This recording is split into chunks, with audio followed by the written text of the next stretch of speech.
ప్రార్థన చేసుకుందాం. పరలోకమందున్న మా కన్న తండ్రి, మీ ఘనమైన ఉన్నతమైన మహోన్నతమైన నామానికి స్తుతులు స్తోత్రాలు చెల్లించుకుంటున్నాను ఆయన.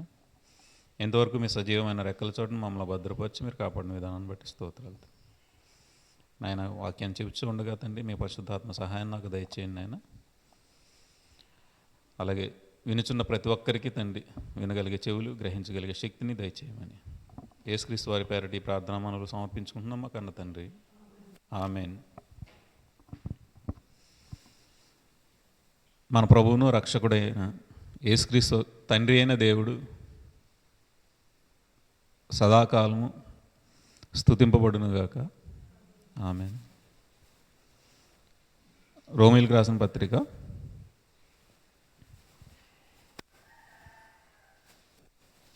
14వ అధ్యాయం. రోమీయులకు రాసిన పత్రిక 14వ అధ్యాయము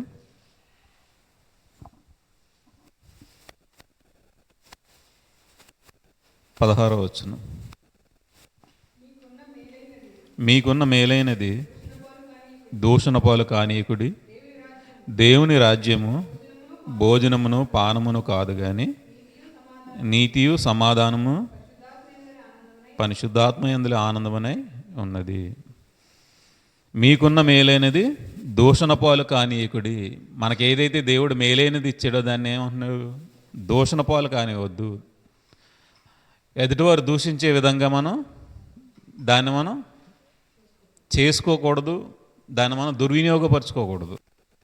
మీకున్న మేలైనది దూషణపాలు కానీయకుడి. దేవుడు మనకిచ్చిన మేలైన దాన్ని మనం ఎల్లప్పుడూ కాపాడుకోవాలి. దాన్ని దూషణపాలు అయ్యే విధంగా మనం ప్రవర్తించకూడదు. మన ప్రవర్తన ఎల్లప్పుడూ దేవునికి అనుకూలంగా ఉండాలి. దేవుని రాజ్యం భోజనమును పానమును కాదు కానీ, దేవుని రాజ్యం ఎలాంటిది? తినటం, తాగటం, ఇష్టం వచ్చినట్టు తిరగటం, ఈ విధమైనది కాదు దేవుని రాజ్యం అంటే. అది ఎలాంటిది? నీతియు సమాధానమును పరిశుద్ధాత్మ యందలి ఆనందమునే ఉన్నది. దేవుని రాజ్యం నీతితో కూడుకున్నది, సమాధానంతో కూడుకున్నది, పరిశుద్ధాత్మ దేవుని యందు ఆనందంతో కూడుకున్నది. దేవుని రాజ్యం నీతితోనూ సమాధానంతోనూ పరిశుద్ధాత్మ దేవుని యొక్క ఆనందం. ఆయనలో ఎప్పుడు మనం ఆనందంగా ఉండాలి. ఆయన రాజ్యంలోకి మనం ప్రవేశించినప్పుడు నీతిగా ఉండాలి, ప్రతి ఒక్కరితో సమాధానంగా ఉండాలి, పరిశుద్ధాత్మ దేవునితో అన్యోన్య సహవాసం కలిగి ఎల్లప్పుడూ ఆనందంగా ఉండాలి. ఆమోసు గ్రంథం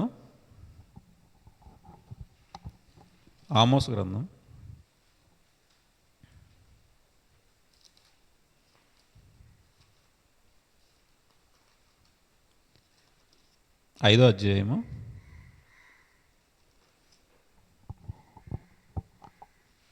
7వ వచనం చూద్దాం.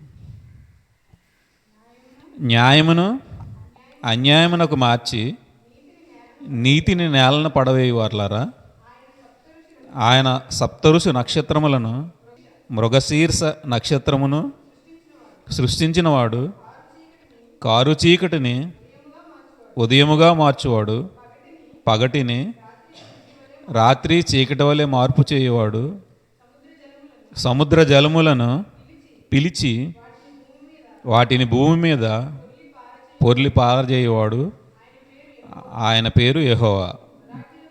బలాఢ్యుల మీదికి ఆయన నాశనము తెప్పింపగా దుర్గములు పాడగును. అయితే గుమ్మములో నిలిచి బుద్ధి చెప్పివారి మీద జనులు పగబట్టుదురు. యథార్థముగా మాట్లాడువారిని అసహించుకుందురు.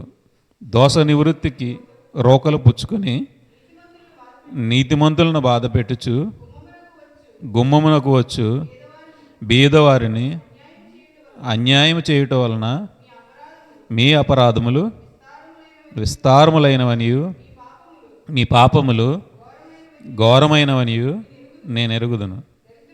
దరిద్రుల యొద్ద పంట మోపులను పుచ్చుకొనుచు మీరు వారిని అనగదొక్కుదురు గనుక మరుపురాళ్లతో మీరు ఇండ్లు కట్టుకొనిను వాటిలో మీరు కాపురం ఉండరు.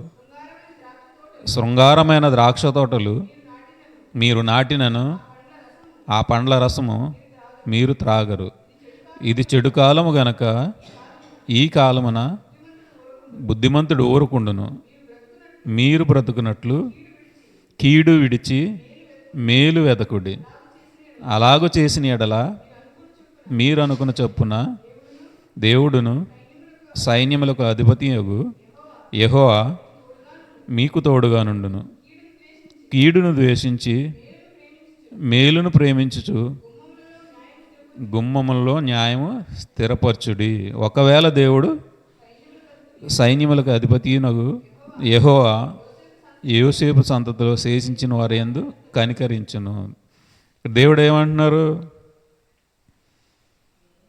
న్యాయమును అన్యాయమునకు మార్చి నీతిని పడవేయవారులారా, ఆయన నక్షత్రములను సృష్టించినవాడు. కారు చీకటిని ఎలా చేయగలడు? ఆయన ఉదయముగా చేయగలడు. పగటిని రాత్రి చీకటి వలె మార్పు చేయగలడు. ఆయన ఏదైనా చేయగల సమర్థుడు. పగలుంది కదని మనం అతిశయపడితే దాన్ని చీకటిగా ఆయన చేయగలడు. రాత్రి ఉంది కదా అని మనం భయపడితే దాన్ని పగలుగా వెలుగుగా ఆయన చేయగలడు. ఆయన ఏదైనా చేయగలడు. సముద్ర జలములు పిలిచి ఏం చేస్తున్నాడు? భూమి మీద వాటిని పొర్లి పారజేస్తున్నాడు. ఆయన పేరేంటి? యెహోవా. ఆయన బలాఢ్యుల మీదకి నాశనం తెప్పింపగా ఎవరైతే దుర్గాలు కట్టుకున్నారో దుర్గాలు ఏమైపోతున్నాయి? నాశనం అయిపోయి పాడైపోతున్నాయి. అయితే గుమ్మములలో నిలిచి బుద్ధి చెప్పు వారి మీద జనులు పగబట్టుదురు. యథార్థముగా మాట్లాడే వారిని అసహించుకుందురు. దోష నివృత్తికి రోకలు పుచ్చుకుని నీతిమంతుల్ని బాధ పెట్టుచు గుమ్మమునకు వచ్చి బీదవారిని అన్యాయం చేయటం వలన మీ అపరాధములు విస్తారమైనవనియు మీ పాపములు ఘోరమైనవనియు నేను ఎరుగుదును. దేవుడు ఏమన్నాడు? ఎవరినైతే బీదలుగా ఎవరైతే ఉన్నారో వారిని లంచాలు పుచ్చుకుని రోకలు పుచ్చుకుని వారిని న్యాయాన్ని అన్యాయానికి మార్చి వాళ్ళని బాధ పెట్టుచు వాళ్ళ గుమ్మంలో అన్యాయం చేయటం వలన వాళ్ళని మరింత ఇబ్బందులు పెట్టేస్తున్నారు. మీ పాపాలని ఘోరమైనవని నేను ఎరుగుదునని ఎవరైతే బాధ పెడుతున్నారో వారిని దేవుడు ఏమంటున్నారు? మీ పాపాలన్నీ నాకు తెలుసు. మీరు ఎవరినైతే బాధ పెడుతున్నారో వారి బాధ నేను వింటున్నాను. దరిద్రుల యొక్క పంట మోపులను పుచ్చుకొనుచు వారిని అనగదొక్కుచు మరుపు రాళ్లతో మీరు ఇండ్లు కట్టుకొనిన వాటిలో మీరు నివాసం ఉండరు. పేదలను ఏదైతే ఇబ్బంది పెట్టి మీరు అన్యాయంగా సంపాదించి మీరు గొప్ప గొప్ప రాళ్లతో ఇల్లు కట్టుకుంటున్నారో ఆ ఇళ్లలో మీరు నివాసం ఉండరు. అందులో కాపురం ఉండరు. శృంగారమైన ద్రాక్ష తోటలు మీరు నాటించుకున్న దాని రసాన్ని మీరు త్రాగరు. ఇది చెడు కాలము గనుక బుద్ధిమంతులు ఊరకుండును. బుద్ధిమంతులు ఏం చేస్తారు? ఊరుకుని చూస్తూ ఉంటారు. దేవుడి మీద ఆధారపడి దేవుడు ఏం చేస్తాడు అని ఆయన వైపు చూస్తూ న్యాయం గురించి వేచి ఉంటారు. మీరు బ్రతుకున్నట్లు కీడు విడిచి మేలు వెతకుడి. అలాగు చేసిన ఎడల మీరు అనుకున్న చొప్పున దేవుడు మీకు తోడుగా ఉంటాడు. ఎవరైతే కీడు చేస్తున్నారో వారికి దేవుడు ఏమంటున్నాడు? మీరు కీడును మానేసి మేలును వెతకండి. మేలును వెతికితే దేవుడు మీకు సహాయం చేస్తాడు. కీడును ద్వేషించి మేలును ప్రేమించుచు గుమ్మములలో న్యాయము స్థిరపరచుడి. కీడును ద్వేషించి ఏం చేయాలి? మేలును ప్రేమించి ఎవరి గుమ్మాల్లో వారు న్యాయాన్ని స్థిరపరచాలి. ఎవరింటికి వెళ్ళినా న్యాయం కనపడాలి, అన్యాయం కనపడకూడదు. న్యాయం కనపడితేనే ఆ గృహంలో వారు నిశ్చయముగా నివాసం ఉంటారు. ఎవరైతే అన్యాయం చేస్తారో వాళ్ళ మంచి మంచి రాళ్లతో ఇల్లు కట్టుకున్నా అందులో వాళ్ళు ద్రాక్షల తోటలు వాళ్ళు పెంచుకున్న ఆ రసాన్ని తాగరు. ఆ ఇంట్లో వాళ్ళు కాపురం ఉండరు, నివాసం ఉండరు. ఎవరైతే కీడుని వదిలిపెట్టి ఎవరైతే మేలుని వెతుకుతారో మేలుని ప్రేమిస్తారో దేవుడు వారికి ఏం చేస్తా అంటున్నాడు? సహాయం చేస్తాడు. వాళ్ళకి గుమ్మాల్లో ఎవరైతే న్యాయాన్ని స్థిరపరచుకుంటారో వారికి తోడుగా ఉంటాను అంటున్నాడు, కనికరిస్తాను అంటున్నాడు. మనం మేలుని వెతకాలి. మీకున్న మేలైన దాన్ని దూషణ పాలు కానీయకుడి. మీ గుమ్మాల్లో న్యాయం ఎప్పుడైతే మీరు స్థిరపరుస్తారో అప్పుడు మీకు మేలైనది మీకు దొరుకుతుంది, మీరు అనుకున్నది దేవుడు చేసి మీకు సహాయం చేస్తాడు. విలాపవాక్యాలు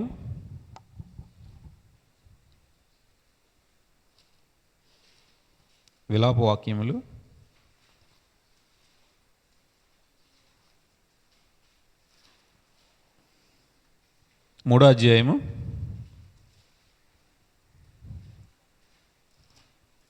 27వ వచనం. యవన కాలమందు కాడి మోయిట నరునికి మేలు, అతని మీద దానిని మోపినవాడు యెహోవాయే. యవ్వన కాలమున కాడి మోయిట నరునికి మేలు, అతని మీద దాన్ని మోపినవాడు యెహోవాయే. యవ్వన కాలంలో ఏం చేయాలి?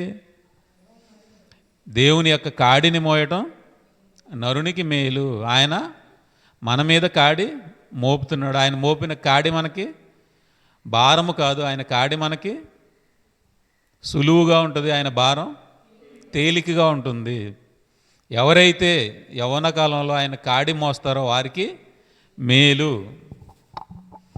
గలతీయులకు రాసిన పత్రిక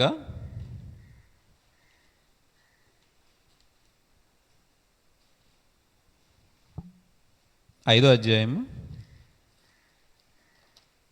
1వ వచనం. ఈ స్వాతంత్ర్యము అనుగ్రహించి క్రీస్తు మనలను స్వతంత్రులుగా చేసి ఉన్నాడు.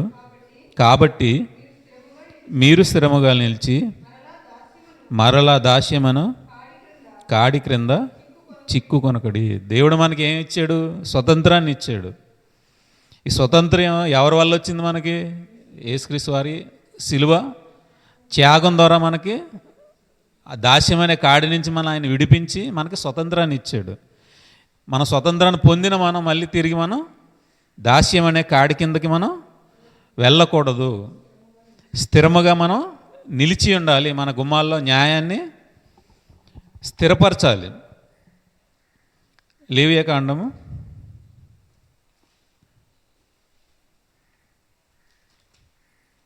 26వ అధ్యాయము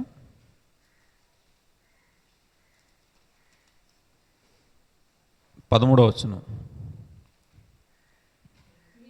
మీరు ఐగుప్తీయులకు దాసులు కాకుండా వారి దేశంలో నుండి మిమ్మును రప్పించితిని. నేను మీ దేవుడైన యెహోవాను. నేను మీ కాడి పలుపులను తెంపి మిమ్మల్ని నిలువుగా నడవజేసి తిని. దేవుడు ఏమంటున్నాడు? ఇజ్రాయేల్ని ఎలా తీసుకొచ్చాడు ఐగుప్తు దేశం నుంచి?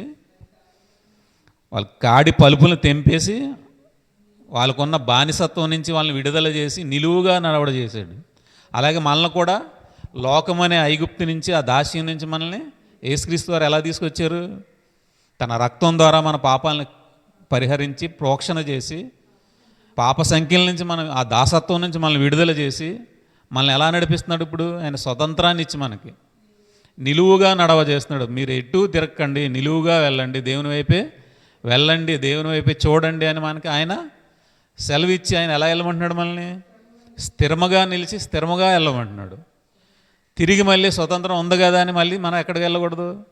దాసత్వం, అది పాపం అనే కాడి కిందకి మళ్ళీ మనం వెళ్ళకూడదు. మేలైన దాన్ని మనం దూషణ పాలు చేయకూడదు. దేవుడు మనకి మేలైనది ఇచ్చాడు, నిశ్చయవాన్ని మనకి అనుగ్రహించాడు. యేసుక్రీస్తు ద్వారా, ఆయన యేసుక్రీస్తు వారి ద్వారా మనకి ఏదైతే పాపం ఉందో ఆ పాపాన్ని పరిహారం చేసి మనకి మనల్ని నీతిమంతులుగా చేసి దాస్యం నుంచి మనం విడుదల చేసి నిత్య జీవానికి మనల్ని వారసులుగా చేశారు. స్వతంత్రాన్ని ఇచ్చి పాపానికి దాసులైపోయిన మన వాళ్ళందరినీ లోకం నుంచి విడుదల చేసి దేవుడు మనకి నిత్య జీవం అనే స్వాతంత్ర్యాన్ని ఇచ్చాడు. తిరిగి మరి దాన్ని మనం దుర్వినియోగపాలు చేయకూడదు.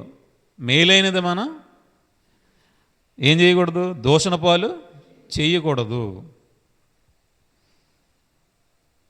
అలాగే సమూయేలు గ్రంథంలో మనం చూస్తాం, అక్కడ ఆవుల్ని దేవుని మందసం పట్టుబడినప్పుడు అక్కడ ఫిలిష్తీయులు ఆ దేవుని మందసాన్ని తిరిగి వాళ్ళకి ఇబ్బందులు కలిగినప్పుడు తిరిగి పంపేటప్పుడు కాడి మోయిన ఆవులను వాళ్ళు ఏం చేశారు, వాళ్ళు పాడి ఆవులను తీసుకుని వచ్చి వాళ్ళకి రెండింటిని బండికి కట్టి దేవుని మందసాన్ని దాని మీద పెట్టి తిరిగి పంపినప్పుడు అవి ఎలా వెళ్తున్నాయి? సమూయేలు మొదటి గ్రంథం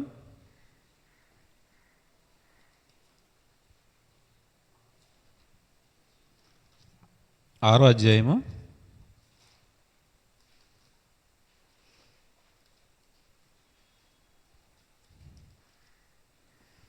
12వ వచనం. ఆ ఆవులు రాజ్యమార్గమున బడి చక్కగా పోవచ్చు, అరుచుచు బెచ్చమోసు మార్గమున నడిచాను. ఎలా వెళ్తున్నాయి అవి? చక్కగా పోవచ్చు, ఆనందంగా అరుస్తూ వెళ్తున్నాయి. ఈరోజు మనకి దేవుడు యవ్వన కాలాన్ని నరుడు దేవుని కాడి మోయట మేలు అని దేవుడు మనకు సెలవిస్తున్నప్పుడు మనం ఆయన కాడిని ఎలా మోస్తున్నాం? భారంగా మోస్తున్నాం, బాధపడుతూ మోస్తున్నాం, ఏడుస్తూ మోస్తున్నాం. ఆ పశువులు ఏం చేస్తున్నాయి? ఆనందంగా చక్కగా దారినంటూ వెళ్తూ అరుస్తూ, మేము బలైపోతాం, మమ్మల్ని చంపేస్తారు, మా దోళ్ళని వదిలిపెట్టి వెళ్తున్నాం మా పిల్లల్ని అనేవి ఎంత మాత్రం బాధపడడం లేదు. చక్కగా అరుస్తూ ఏం చేస్తున్నాయి? బలి అవ్వడానికి అరుస్తూ ముందుకెళ్తున్నాయి. దేవునిలో ఆనందిస్తూ ముందుకెళ్తున్నాయి. రాజమార్గంలో వెళ్తున్నాయి, అటు ఇటు తప్పిపోయి వెళ్ళటం లేదు. రాజమార్గంలో అరుస్తూ ఆనందంగా దేవునికి బలి అవ్వడానికి దేవుడి కాడి ఎత్తుకుని వెళ్తున్నాయి. పశువులే అలాగ వెళ్తున్నప్పుడు మనం ఎలా వెళ్తున్నాం? యవ్వన కాలమున దేవుని కాడి మోయట నరునికి మేలు అన్నప్పుడు మనం ఎలా మోస్తున్నాం దాన్ని? ఆ మేలుని మనం పొందుకోవాలని పరిగెడుతున్నామా? భయపడుతూ, బాధపడుతూ, ఇబ్బంది పడుతూ, సనుక్కుంటూ వెళ్తున్నామా? ఎలా మేము మోస్తున్నాం దేవుడి కాడిని? మేలుని మనం ఏం చేస్తున్నాం? దూషణ పాలు చేస్తున్నామా? దేవునికి మహిమకరంగా ఆ కాడిని మోస్తున్నామా? పరిశుద్ధాత్మ దేవుని ఆనందంతో ముందుకు వెళ్ళాలి, నీతితో వెళ్ళాలి, సమాధానంతో వెళ్ళాలని దేవుడు మనకి సెలవు ఇచ్చినప్పుడు మనం ఎలా వెళ్తున్నాం? మనం దాన్ని ఆలోచించుకోవాలి. రోమీయులకు రాసిన పత్రిక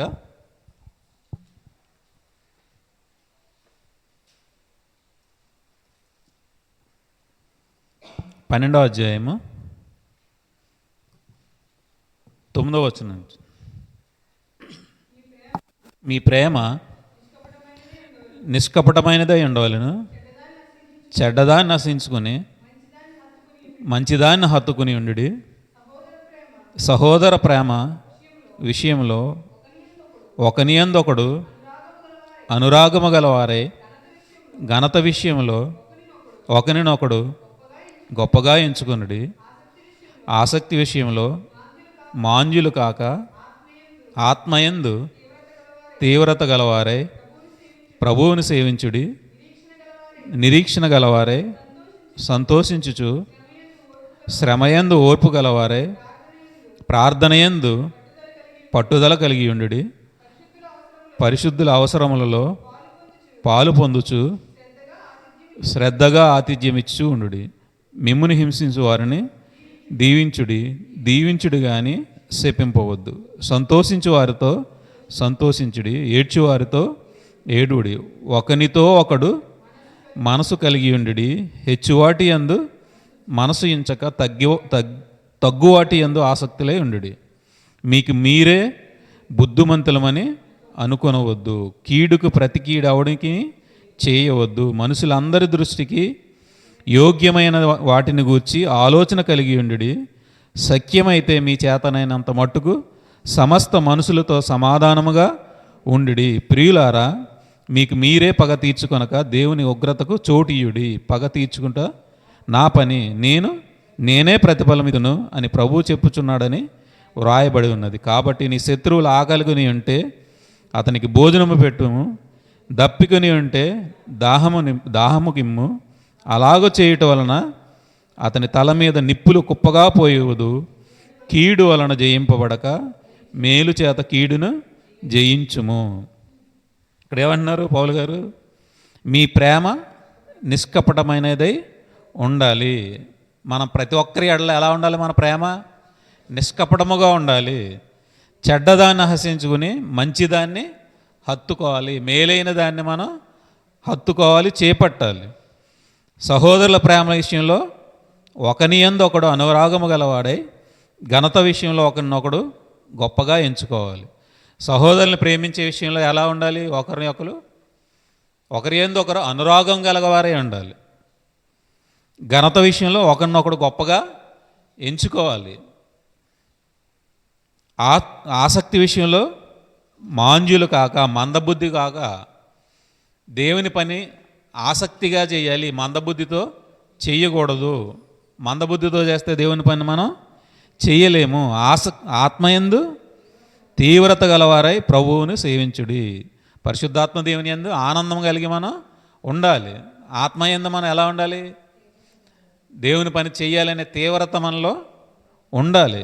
అలా ప్రభువుని సేవించాలి. నిరీక్షణ గలవారమై సంతోషించుచు, శ్రమయందు ఓర్పు గలవారమై ప్రార్థన యందు పట్టుదల కలిగి ఉండాలి. మన దేవుని యందు నిరీక్షణ కలిగి సంతోషంతో ఎలా ఉండాలి? శ్రమయందు ఓర్పు కలిగి ప్రార్థన యందు పట్టుదల కలిగి ఉండాలి.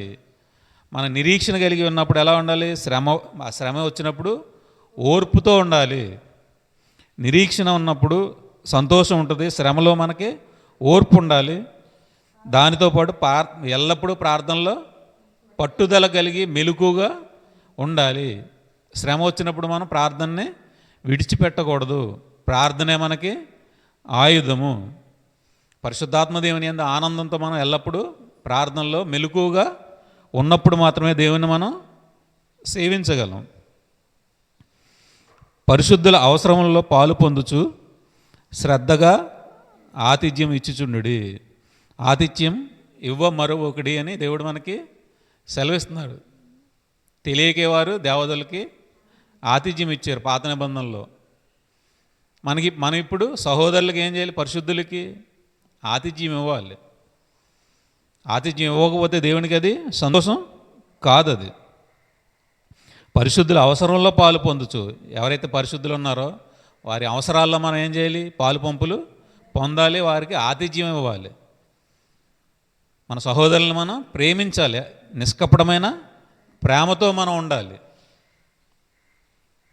మిమ్మల్ని హింసించు వారిని దీవించుడి. ఎవరైతే మనల్ని హింసిస్తున్నారో వాళ్ళని ఏం చేయాలి? మనం దీవించాలి. వారిని దీవించుడు కానీ వారిని శపించవద్దు. వారు అలాగైపోవాలి, ఇలా అయిపోవాలి, నన్ను ఇబ్బంది పెడుతున్నారు, వారు నాశనం అయిపోవాలని మనం ఎప్పుడు వారిని శపించకూడదు. దేవుడు ఏమంటున్నారు? ప్రతి ఒక్కరిని దీవించండి. మిమ్మల్ని ఇబ్బంది పెట్టినా, శ్రమలు పెట్టినా వాళ్ళని మీరు దీవించండి. వారితో సంతోషించుడి. ఎవరైతే సంతోషంగా ఉన్నారో వారితో సంతోషించాలి. సంతోషంగా ఉన్న వాళ్ళని చూసి మనం ఏడవకూడదు. వాళ్ళు సంతోషంగా ఉన్నారు, వారికి ఏ ఇబ్బంది లేదు అని మనం ఏం చేయాలి? వాళ్ళు చూసి మనం కూడా, దేవుడు వారిని దీవించాడు, మనం కూడా వారితో సంతోషంగా ఉంటుంది, మనల్ని కూడా దేవుడు దీవిస్తాడు. ఏడ్చువాడితో ఏడువుడి. ఎవరైతే బాధలో ఉన్నారో వారిని ఓదార్చాలి. ఏడ్చువారితో మనం మనసు కలిగి ఉండాలి. ఏడుస్తున్నాడు కదని వాళ్ళని వదిలిపెట్టి మనం ఉండకూడదు. వారితో మనం ఏడవాలి, వారిని ఓదార్చాలి. ఒకనితో ఒకడు మనసు కలిగి ఉండుడి. హెచ్చువాటి యందు మనసు ఉంచక తగ్గువాటి యందు ఆసక్తిగా ఉండాలి. మన ప్రతి దాంట్లోనూ హెచ్చుగా మనం హెచ్చించుకోకూడదు. పైనున్న పని మాత్రమే నేను చేస్తాను, కిందన్న పని నేను చెయ్యను అని అనుకోకూడదు. ప్రతి పనిలోనూ మనం తగ్గించుకుని ముందు కొనసాగాలి. హెచ్చువాటి యందు మనం మనసు ఉంచుకోకూడదు. తగ్గువాటి యందు మాత్రమే మనం మనసు ఉంచుకుంటే దేవుడు మనల్ని హెచ్చిస్తాడు. మిమ్మల్ని మీరు హెచ్చించుకుంటే తగ్గింపబడతారు అని వాక్యం మనకి సెలవిస్తుంది. మీకు మీరే బుద్ధిమంతులమని అనుకొనవద్దు. మీకు మీరే బుద్ధిమంతులు. ప్రతి ఒక్కరు ఏమనుకుంటున్నారు? మాకు మేమే బుద్ధిమంతులు, మా అంత బుద్ధి ఎవరికి లేదు, మేము కాబట్టి బుద్ధిమంతులుగా చలామణి అవుతున్నామని మీకు మీరు బుద్ధిమంతులుగా అనుకోవద్దు. కీడుకు ప్రతి కీడవుడు ఎవనికిని చెయ్యవద్దు. మీరు ఎవరైనా మీకు కీడు చేసినప్పుడు తిరిగి వారికి కీడు చేయాలనే ఆలోచన మీకు రానివ్వకండి. ఎవరికి మీరు కీడు చెయ్యొద్దు, మీరు మేలే చేయండి. మనుషులందరి దృష్టికి యోగ్యమైన వాటిని గూర్చి ఆలోచన కలిగి ఉండుడి. మనుషులందరి దృష్టికి మేలైన వాటిని గూర్చి ఆలోచన కలిగి ఉండండి.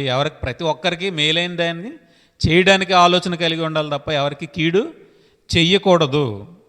సఖ్యమైతే మీ చేతనైనంత మటుకు సమస్త మనుషులతో సమాధానముగా ఉండుడి. మీరు సఖ్యమైనంత వరకు అంటే మీ వల్ల కాకపోయినా ప్రతి ఒక్కరితో మీరు ఎలా ఉండాలి? సమాధానంగా ఉండాలి. అది దేవుడు మనకి ఇస్తున్న ఆజ్ఞ. మన అందరితో సమాధానంగా ఉన్నప్పుడు మాత్రమే మనకి దేవుని యొక్క కృప మనకి అనుగ్రహింపబడుద్ది. సఖ్యమైతే మీరు చేతనైనంత మట్టుకు సమస్త మనుషులతో సమాధానంగా ఉండుడి. ప్రియులారా, మీకు మీరే పగ తీర్చుకొనక దేవుని ఉగ్రతకు చోటీయుడి. పగ తీర్చుట నా పని, నేనే ప్రతిఫలం ఇత్తును. అంటే దేవునికి మనం అవకాశం ఇవ్వాలి. ప్రతి ఒక్కరిని మనం ప్రేమించినప్పుడు, నీ శత్రువును కూడా నువ్వు ప్రేమించినప్పుడు ఏమవుతుంది? మనం దేవునికి అవకాశం ఇచ్చిన వాళ్ళం అవుతున్నాం. పగ మనమే తీర్చుకుంటే దేవుని ఉగ్రత మన మీదకి వస్తుంది. పగ తీర్చుకుంటాం మీ పని కాదు, అది నా పని. నాకు అవకాశం ఇవ్వండి. మీరు మీ సహోదరుల్ని ప్రేమించండి, వారిని దీవించండి, కీడుకు ప్రతి కీడు చెయ్యొద్దు. ఉగ్రత ఎప్పుడైతే మీరు వాళ్ళని ఎప్పుడైతే దీవిస్తారో, ఎప్పుడైతే వాళ్ళని ప్రేమిస్తారో అప్పుడు వాళ్ళ మీదకి ఏం వెళ్తుంది? ఉగ్రత వెళ్తుంది. దేవుని ఉగ్రత వారి మీదకి వెళ్ళిపోతుంది. మీరు ఎప్పుడైతే పగ తీర్చుకుంటా వెళ్ళారో ఉగ్రత వారి మీదకి తిరిగి మీ మీదకే ఉగ్రత వస్తుంది. కాబట్టి మీరు సమాధానంగా ఉండండి, బుద్ధిమంతులుగా ఊరుకుని ఉండండి. పగ తీర్చుకుంటాం నా పని అంటున్నాడు దేవుడు. నేనే వారికి ప్రతిఫలం ఇస్తానని దేవుడు మనకు సెలవిస్తున్నాడు. కాబట్టి నీ శత్రువుని ఆకలిగని ఉంటే అతనికి భోజనము పెట్టుము, దప్పుగని ఉంటే దాహము ఇమ్ము. అలాగూ చేయటం వలన అతని తల మీద నిప్పులు కుప్పగా పోయుదువు. నీ శత్రువు ఆకలిగా ఉంటే అతనికి ఆహారం పెట్టు, దాహంగా ఉంటే త్రాగడానికి మంచినీళ్ళు ఇవ్వు. అప్పుడు ఏం చేస్తున్నావు? నీ శత్రువు తల మీద నువ్వు నిప్పులు కుప్పగా పోస్తావు. వాళ్ళని కీడుకు ప్రతి కీడు చేస్తే ఏమవుతుంది? దేవుడు ఉగ్రత మన మీదకి వస్తుంది. దేవుడు ఏమంటున్నాడు? పగ తీర్చుకుంటాం నా పని, అవకాశం నాకు ఇవ్వండి. మీ శత్రువులు మీరు ప్రేమించి వారికి ఆకలిగా ఉంటే వారికి ఆహారాన్ని ఇవ్వండి, త్రాగడానికి నీరు ఇవ్వండి. అప్పుడు ఏమవుతుంది? కీడు వలన జయింపబడక మేలు చేత కీడుని జయించవచ్చు. ఎప్పుడైతే మన శత్రువులు ప్రేమిస్తామో, కీడుకు ప్రతి కీడు ఎప్పుడైతే చేయమో, దీవిస్తామో, అప్పుడు ఏం చేస్తాం? మనం కీడు వల్ల మనం జయింపబడం. మేలు చేత మనం ఏం చేస్తున్నాం? కీడుని జయిస్తున్నాం. మన మీద కీడు వచ్చినా మన ఎదుటి వారికి ఎప్పుడైతే మేలు చేస్తామో అప్పుడు మనం కీడుని జయించగలం. మేలైనది మనం దూషణ పాలు కానివ్వం. మేలైనది దూషణ పాలు కానివ్వకుడి. దేవుని రాజ్యం భోజనము పానము కాదు, కానీ నీతియు సమాధానము పరిశుద్ధాత్మ యందలి ఆనందమునై ఉన్నది. ఎప్పుడైతే మనం మేలు చేయడానికి మనం ముందుకు వెళ్తామో, దేవుని యందు ఆనందించుకుంటూ ముందుకు వెళ్తామో, ప్రతిదీ మనకేమవుతుంది? కీడు కూడా మేలుగా మనకు దేవుడు దాన్ని చేస్తాడు. చీకటిని వెలుగుగా చేయగల దేవుడు మన కీడు కూడా మనకి మేలుగా చేస్తాడు. గలతీయులకు రాసిన పత్రిక 6వ అధ్యాయము 9వ వచనం. మనము మేలు చేటి యందు విసుగ ఎందుము, మనము అలయక మేలు చేస్తే మేనే తగిన కాలమందు పంట కోతము. కాబట్టి మనకు సమయం దొరికిన కొలది అందరి ఎడలను విశేషముగా విశ్వాసగృహమునకు చేరిన వారి ఎడల మేలు చేయదుము. మనము మేలు చేయటి యందు విసుకక ఉందుము. మనం మేలు చేయటి యందు ఎల్లప్పుడూ మనం ఎలా ఉండాలి? విసుగుదలతో ఉండకూడదు. అప్పుడేమవుతుంది మనకి? అలాగ మనం మేలు చేసినప్పుడు, అలయక చేసినప్పుడు తగిన కాలమందు మనం పంట కోస్తాము. దేవుడు దానికి మనకి ప్రతిఫలాన్ని ఇస్తాడు. విసుగుదలతో కాకుండా అలయక సంతోషంతో ఎప్పుడైతే మేలు చేయడానికి మనం వెళ్తామో అప్పుడు దేవుడు తగిన కాలమందు మనకి పంటను దయచేస్తాడు. కాబట్టి మనకు సమయం దొరికిన కొలది అందరి ఎడలను, ప్రతి ఒక్కరి ఎడల మనం ఎలా ఉండాలి? ప్రతి ఒక్కరికి మేలు చేసేవారుగానే ఉండాలి. మరి విశేషముగా విశ్వాస గృహమునకు చేరిన వారి ఎడలను మేలు చేయదుము. ఎవరైతే సంఘంలో చేరుతున్నారో విశ్వాసులు, వారి ఎడల మనం ఇంకా విశేషముగా మేలు చేయాలి. బయట వారి ఎడలే మేలు చేయమన్నప్పుడు దేవుడు విశ్వాస గృహానికి సంఘానికి చేరినప్పుడు వారి ఎడల ఇంకెంత ఎలా ఉండాలి? మనం అలా ఉన్నామా? మనల్ని మనం పరీక్షించుకోవాలి. మనకు మేలైంది ఏదైతే దేవుడు మనకి ఇచ్చాడో అందరి ఎడల మనం ప్రేమగా ఉండాలి. బీదల ఎడల, విధవరాల ఎడల, ప్రతి ఒక్కరి ఎడల మనం ఎలా ఉండాలి? న్యాయముగా ఉండాలి. మనం గుమ్మాల్లో న్యాయాన్ని స్థిరపరచాలి. స్థిరపరిస్తే దేవుడు మనకి మేలు చేస్తాడు. రోమీయులకు రాసిన పత్రిక 14వ అధ్యాయము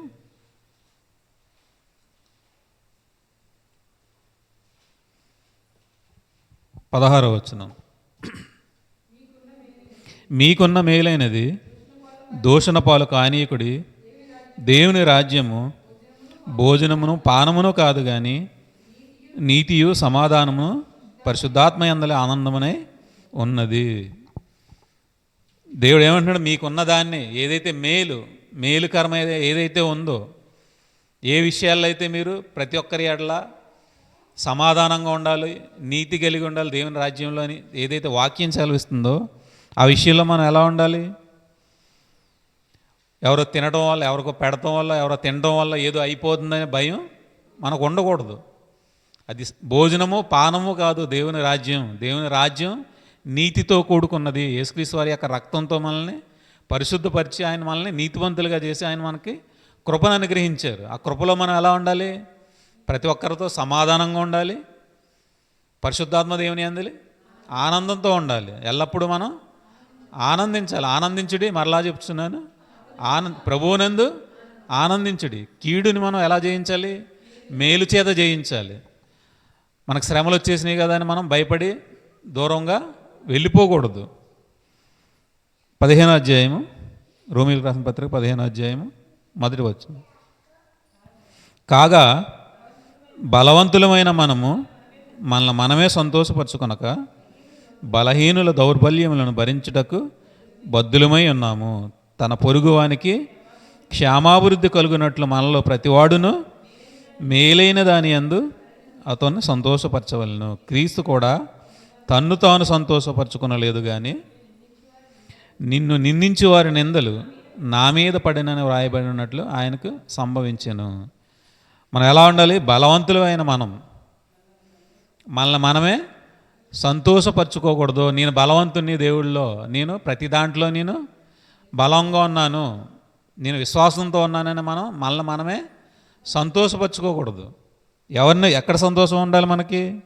బలహీనుల దౌర్బల్యములను భరించుటకు బద్ధులమై ఉన్నాము. ఎవరైతే బలహీనతలో ఉన్నారో వాళ్ళని మనం భరించాలి. ఇలా భరించడం మనమే భరిస్తున్నాం. మొదటగా యేసుక్రీస్తు వారు కూడా, క్రీస్తు కూడా తను తాను పరచుకోలేదు కానీ ఆయన ఎవరైతే నిందించారో ఆ నిందల్లో ఆయన భరించాడు. ఎవరి నిమిత్తం భరించాడు?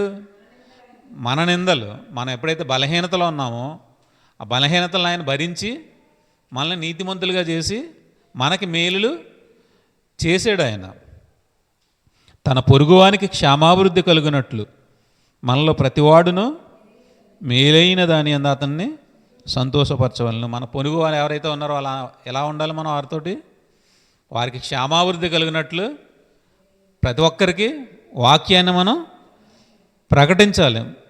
మలాకీ గ్రంథం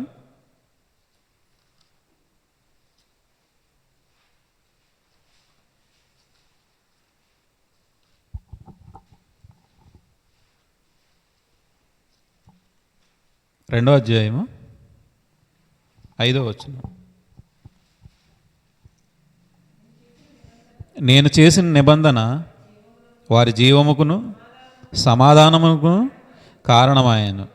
భయభక్తులు పుట్టించుటకే నేను వారికి ఇచ్చితిని కనుక వారి నా యందు భయభక్తులు కలిగి నా నామము విషయంలో భయము కలవారై సత్యము గల ధర్మశాస్త్రమును బోధించుచు దుర్బోధన ఏమాత్రము చేయక సమాధానమును బట్టి యథార్థతను బట్టి నన్ను అనుసరించి నడుచుకుని వారే దోషముల నుండి అనేకులను త్రిప్పిరి.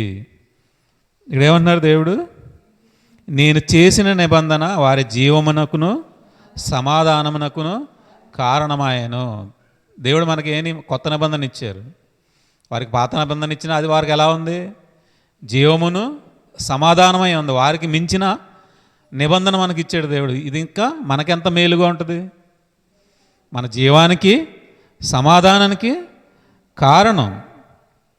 ఇది ఎలా ఉంది? భయభక్తులు పుట్టించుటకై నేను వాటిని వారికి ఇచ్చి తిని కనుక వారు నా యందు భయభక్తులు కలిగి నా నామం విషయంలో భయము కలగరాయి. ఇప్పుడు దేవుడు మనకి నిబంధన ఎందుకు ఇచ్చాడు? భయభక్తులు కలిగి ఉంటారని. ఆ భయభక్తులు కలిగి ఎలా ఉండాలి? ఆయన నామంలో ఎల్లప్పుడూ భయము కలిగి ఉండాలి. సత్యము గల ధర్మశాస్త్రం బోధించుచు దుర్బోధన ఏమాత్రమును చేయక సమాధానం బట్టి యథార్థతను బట్టి నన్ను అనుసరించి నడుచుకునే వారే దోషముల నుండి అనేకులను త్రిప్పిరి. మనం ఎలా ఉండాలి? సత్యము గల ధర్మశాస్త్రాన్ని బోధించారు వాళ్ళు. అంతకన్నా గొప్పదైన కొత్త నిబంధన మన చేతిలోకి దేవుడు మనకిచ్చినప్పుడు ఇంకెంత మనం ఎలా ఉండాలి? జ్ఞాన సత్య స్వరూపము గల ధర్మశాస్త్రం అంత నీతిగా ఉంటే, అంత మనుషులకు జీవాన్ని ఇస్తే, కొత్త నిబంధన యేసుక్రీస్తు వారి యొక్క రక్తం ద్వారా మనకి ఇచ్చిన ఈ నిబంధన ఇంకెంత గొప్పగా ఉంటుంది, ఇంకెంత మేలుని మనకు అనుగ్రహిస్తుంది.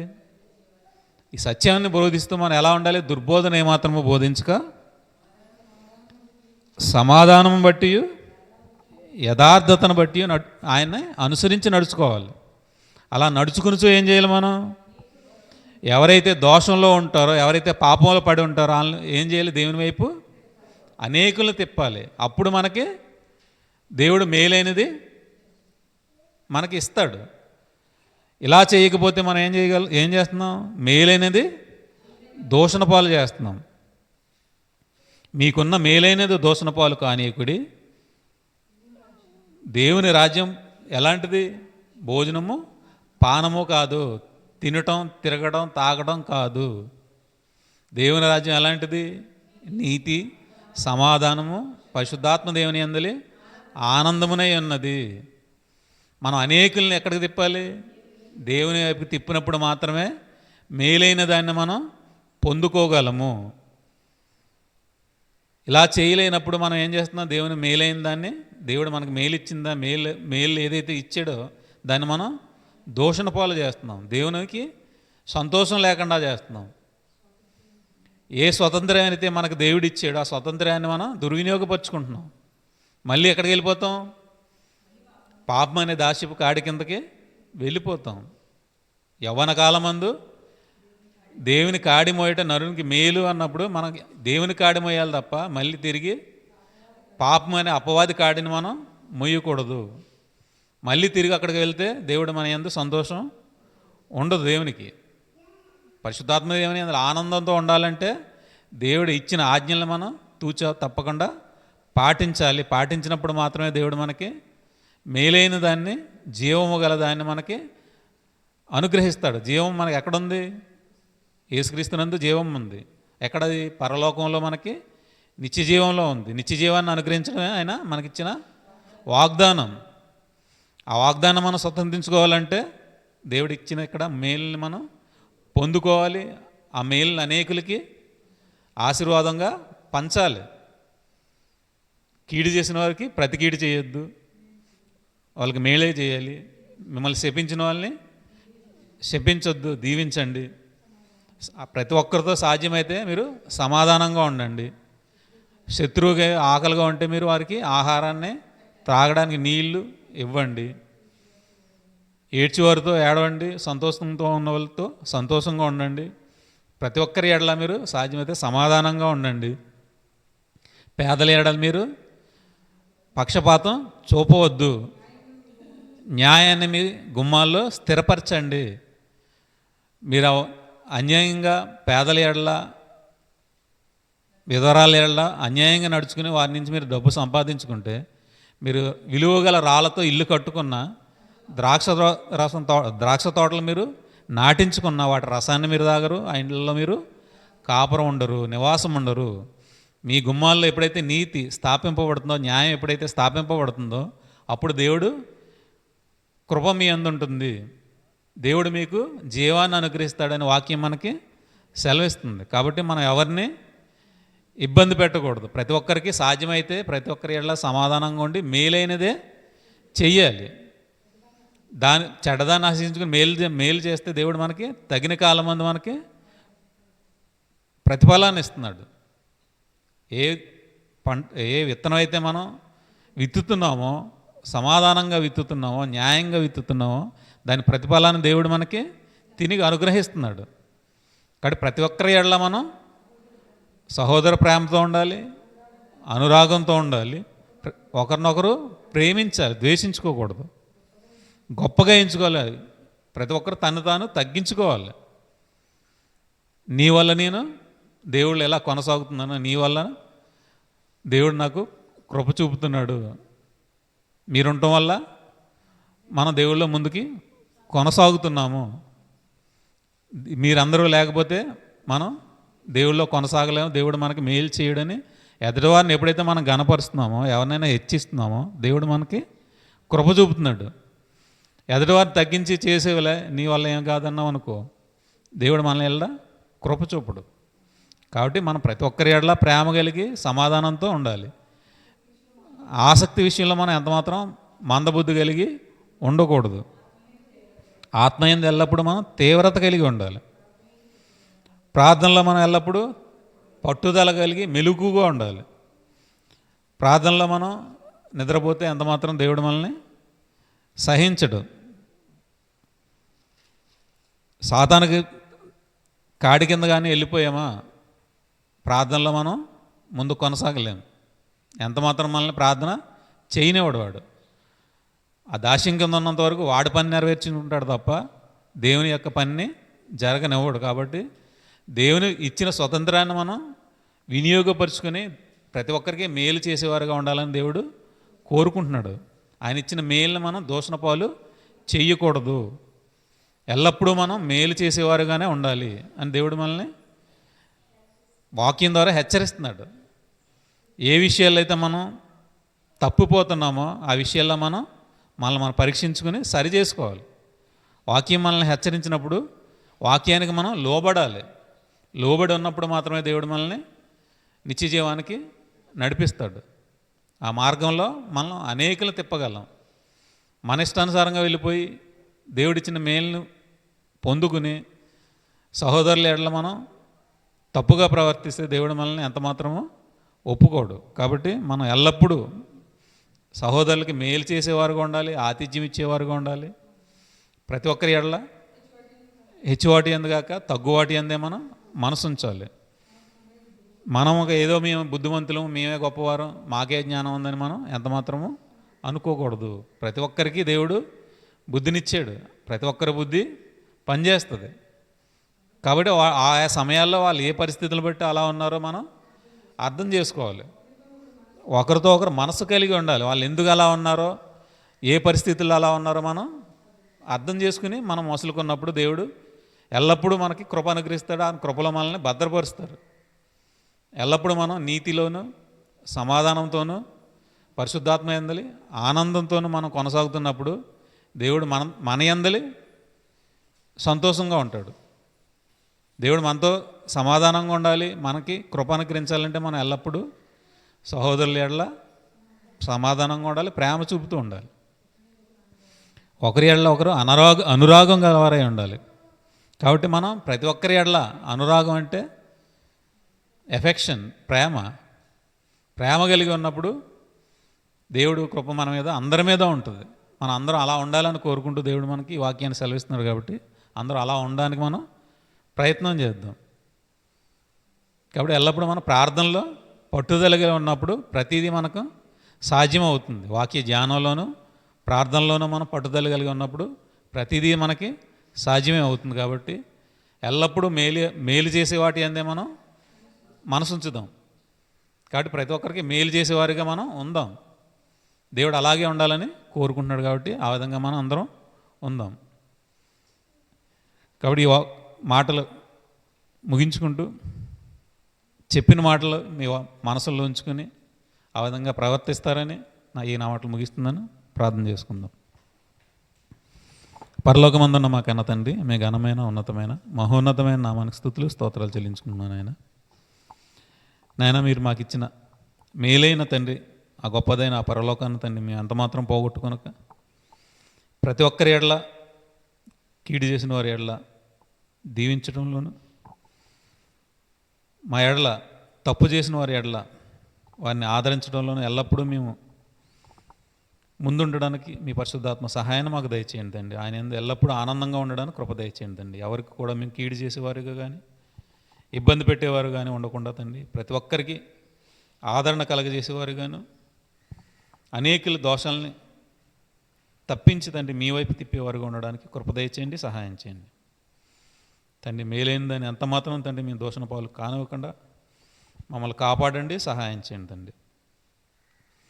ఒకరి ఏడలో ఒకరు అనురాగం కలవారమే, ఒకరి మనసు ఏందో ఒకరి మనసు కలవారమే, ప్రతి విషయంలో తండ్రి అందరికీ మేలు చేసేవారమే ఉండి అందరి క్షేమాభివృద్ధి కోరుకుని తండ్రి మీ ముందు కొనసాగువారు ఉండడానికి మీ పరిశుద్ధాత్మ సహాయాన్ని మా అందరికీ దయచేయమని యేసుక్రీస్తు వారి పేరటి ప్రార్థనా మనవులు సమర్పించుకుంటున్నామా కన్న తండ్రి. ఆమెన్.